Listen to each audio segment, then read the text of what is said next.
Hello, and welcome to our second edition of our video series. I'm Dr. Brooke. And I'm Dr. Lynne. And we're committed to helping women over 40 rock their second act. Hello. So how you doing today? Got a good cup of coffee. Excellent. Bone broth once again. If you all tuned in with us last week, you got a little more information about what we've been doing in our own lives to make sure that we're living a fully engaged and vibrant life.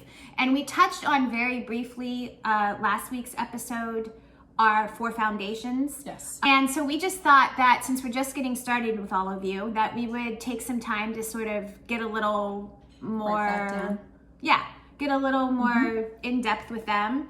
And not only that, but just give you some personal examples from our own life of something that we've maybe struggled with or had to focus on a little more. And then things that we have done within those foundations to improve them. And so that either you could take what we've done and use it for yourself, or maybe it will spark your imagination or your interest of something that you can start doing on your own. Yeah, we're gonna start and give you some practical tips or advice just in those areas to get you moving, to get you thinking and reflecting on where it is that you need to bring energy and focus right now in your life. Right. I think those 4 pillars are somewhat self-obvious. So when you look at them, you think, oh yeah, those are all important and I know that. And while that's true, they're very big topics and they encompass a lot. I think it's really easy to think that they're simple or obvious, but yet not give any attention to them on a daily basis. So I think some of this breaks down to the things we do every day. Would you agree? I do agree. And I think that it's wise that you make the comment of like, they seem so obvious. And yeah, they do, okay, physical health. But if you're not intentional about it and you don't make a point to be in that space or do something for it every day, right? What we say, like consistency, right? Yes. Is key. And if you don't spend time there and focus on them. Now, physical health might be a bad example of this because physical health, but like making a practice of joy and getting more purpose in your life. Those are really the things that we can engage in more and talk through, right? Yeah, so let's talk about that. Let's break down joy first. So I would say this is the one that I struggle with the most.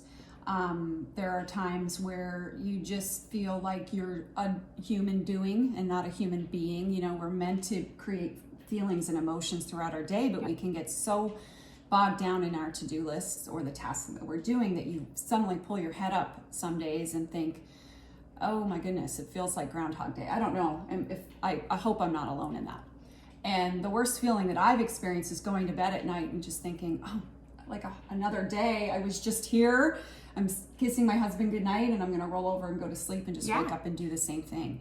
And the practice that I've found that is so important is you just have to break that up. You just have to break up your pattern. When you feel like you're in that zone, then you just need to stop, put down your pen and your to-do list and just do something that and you could make a list of the 4 or 5 things that create that joy or create those feelings for you and have it on hand. Make it a bookmark. I had a really wise person tell me that once. Just put it in your to-do list. These are the things that create joy. So for me, one thing that we will do in our house, and I know that we've done these together and you do these as well, is have a dance party. Turn on the music loud, and get out there and don't be afraid to look silly, and just dance and make some funny movements, do the swimmers or whatever. Right. Just be silly and just have fun. Don't take yourselves too seriously. And we've even done this, so we don't live in the same state. Lynn's in the Midwest, I'm on the East Coast, but we get together several times a year with our whole family. And I can tell you, because I've been there for this, and Lynn is great because she started this, so she's great at bringing joy into moments and just being present and having fun. But we have come home from very nice dinners out with our family, not just us and our husbands or just the 2 of us, but with our children and everything. And it's like later at night, everyone's winding down and Lynn's like, let's get the music going, one song, one dance before bed. And man, we belt it out. Now, sometimes our kids look at us like we're ridiculous. Sometimes. Right. Maybe all the time. But we do it, and it's just a great way to end the night. It's a great way to start the day, but it's a great way to end the night. It just raises your energy. I think a lot of the things around joy are just what are things that you can do to just instantly raise that energy level, raise that consciousness, just even breathing. Yeah. So let's move into purpose. Let's do physical health. Yeah, you want to go there? Yeah. Okay. So physical health for me is just, I mean, obviously, again, it's a no-brainer, but what I've found is that physical health is important for the obvious reasons, but for me, physical health is also tied to my emotional health. And so the things that I do for my physical health, I do them not so much because I want to look a certain way, but more because I want to feel a certain way. So you guys will get to know me more as we interact and we have these conversations, but I can just be really authentic and raw and real here that the thing that I've struggled with in these 4 foundations or pillars the most is emotional health.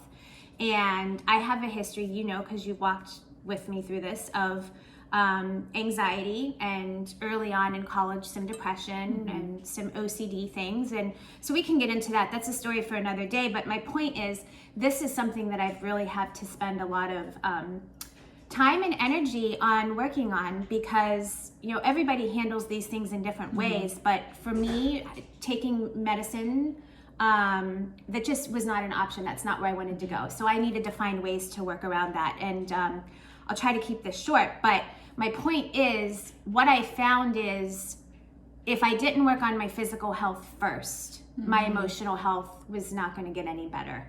And it really relates a lot to me for how I move my body. And I'm committed to moving my body every day. You know this. It's like it might not be, it's not a full-on exercise. Sometimes that just means stretching or going for a walk with my dogs. But I move my body every day. And I'm really cognizant about how I eat and how it affects my gut, because I just know that my gut affects my emotional health.